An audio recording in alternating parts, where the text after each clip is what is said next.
name is Shana Eaton. Welcome back to installment 3 of Gardening Fun. Today we're going to talk about perennials and things that you can do to help your children interact more with the garden. Just kind of some natural ideas for kids' play spaces. Before we start, I want to talk to you about 2 books that I think are just awesome. First one is Nature Play at Home. This is written by a teacher who's also a landscape designer. She's based in the Northern Virginia area. This has got a lot of cool things just to kind of get your kids to interact in a natural environment.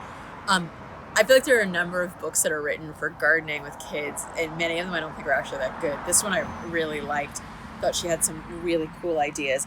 And a lot of them, again, because she's from this area, I think are things that you could do in your home. Some of them, I'm going to admit, like installing boulder pits and things like that are maybe more difficult to do, but this is definitely a great starting point.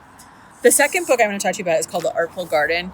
It's by a landscape architect named James Van Sweden. He's from the landscape architect firm Ohm Van Sweden, which is based in Washington, D.C. This book, The Artful Garden, is exactly as it describes. It encourages you to use artistic mindsets that you have from other areas and apply those to your garden. So if you really like painting or if you're into music, it kind of gives you cues to think about when you're gardening and how you can take the creative side of those endeavors and think of a landscape as a canvas that you're painting on, or a piece of music where there's melody and rhythm flowing throughout your garden. So with that, let's talk about perennial garden. As we talked about at the beginning, you have to think about what kind of garden you want when you start gardening, and also how much time you're going to spend in the garden. There probably isn't. It is nowhere more important than when you're thinking about a perennial garden, because this is a garden that is going to grow with you over time. It's a garden that's going to be with you, but also there's a huge variety in the level of work that you can have in a perennial garden. So if you have trees and shrubs, those are definitely, as the motorcycle goes by, those are definitely more low maintenance plants that you can put into your garden. If you want something more airy, you want some flowers, that's kind of a more native garden, those are going to take a little bit more work. I think the traditional garden that most people think of and really idealize is an English cottage garden, lots of kind of roses flowing over arbors, beautiful foxglove in the background, delphiniums. Those gardens are designed to look like you just stumbled across them. They're actually really, really difficult to maintain. Many of those plants don't grow well in this environment. And they're very, very planned out. That look of, I've just stumbled across this, is kind of difficult to achieve. So with that, I'm thinking about the type of garden that you want. I'm going to talk to you about a few kind of points to think about when you're thinking about a perennial garden.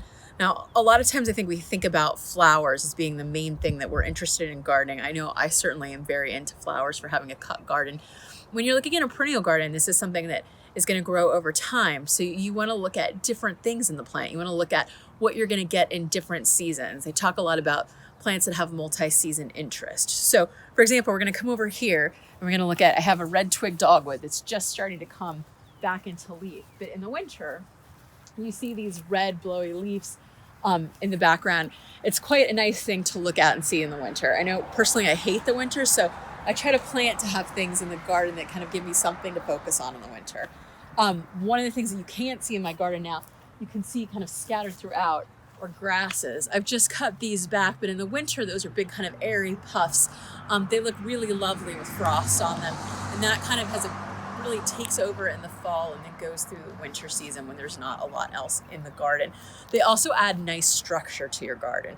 So one of the things you want to think about in a garden is kind of what's your structure, what's your repetition and pattern that you're looking to see again and again. So in my garden, I've used grasses at various points. So you can see grasses there, kind of interspersed throughout. So I have a grass pattern on this side that matches the grass pattern that I have on that side of my garden over there. So when those come up, there'll be some kind of sense of symmetry to the garden. One of the other things you want to consider when planning a perennial garden is what kind of color scheme you want. There are definitely people that will do gardens that are all white gardens. People might do all yellow gardens. I think one of the ways to make sure that you have a garden that looks somewhat cohesive is to pick 1 or 2 colors that you want to kind of focus on within the garden. So personally for me, I've chosen purple and then yellowy orange colors. That kind of controls my I love buying plants instinct. I have to think like, is that actually going to fit in my garden once I get it home? And that helps it kind of have a more cohesive look than it might otherwise have. And in terms of cohesive, another thing that you want to look at when you're looking at perennials is what are the colors, not just of the plant, but of the leaf, and then try to echo that throughout your garden. So for example, here, I have some really dark tulips. The shade of tulips has a little bit of a red undercoating, which is picked up by the red twig dogwood, but also this stemon that I have right here echoes that purple. So you're seeing the pattern go through the garden again and again. And if you turn around behind me over here in this other part of the garden, I have an elderberry bush. This is a dark elderberry bush that you're looking at there, and you can see that kind of has the same tone that we have in the dark tulips. Another thing that you should think about when planting a perennial garden is you want to try to plant in odd numbers. Any of you who've done interior design, this is a thing too with interior design, that you don't want to have evens. You generally want to have odds. And another thing that they try to get you to do in a perennial garden, we'll come over here and take a look at this, is to plant in drifts of a plant, not just so that you have a one-off. I find that really difficult to do, A, because I don't have a lot of space, and B, I love to buy plants, so I kind of want to fill in with a bunch of different things. But I've just replanted this bed in the front. You can kind of see that illustrated, where I've got drifts of grasses. These are salvias that are going to be coming up there. I have echinacea, and then grass is repeated there. So it'll be blocks of color that will come up through different parts of the season. So definitely something to consider when you're looking for garden ideas there is this idea of planting in drifts. That kind of gives you some more consistency, and it's a more soothing look in the garden. With that, I want to point something out to you that I think is great for gardening with kids. And this is, I have a bed of chamomile here. So this is Roman chamomile, which is a perennial, and you run your hands through it. It smells like chamomile. It's great. This is something that my kids walk through it all the time. It kind of lets them really interact with the garden. Another plant that is great for that is this is lavender. So this will fill out and get big, and it's right on my pathway, so that when people are walking by, they're getting the scent of the plants coming up. A lot of plants that used to have scent have had the smell bred out of them. You'll notice there's a lot of roses that don't have smell. Some are specifically bred for smell, but you have to kind of look for that as a trait in your garden. Another thing to consider when you're planting a perennial garden is if you have plants that have like one season of interest, how long is that season of interest? So for example, here I have a small lilac bush. This is called the Miss Kim lilac. These are pretty readily available. This is going to put out lilacs soon, and then it'll be done blooming. I love lilacs. It reminds me of being a kid and making lilac water perfume. My kids interact with it and play with it. My daughter does the same thing now. But this is a small plant, so it doesn't take up that much space in my garden, which is key for me because lilacs have a very, very short season. So after that, this is just going to be a green bush in the garden. And that's going to fade into the background because I have other things coming up. That's a key thing to think about too when you're thinking about a perennial garden is you want different heights. You want to have low, middle, and high height. So here, my hostas are my lower height. I have my lilac right there. And then I go back to the serviceberry bush, which kind of, you're seeing cascading efforts all throughout. So you don't just want one row, you want some depth in your garden. We're gonna walk over here and I'll show you another thing to consider. So over in this corner, we have some peonies. I love these peonies. They come up and they're lovely, but they bloom for a very, very short season and then they're done. The previous homeowner had put these in.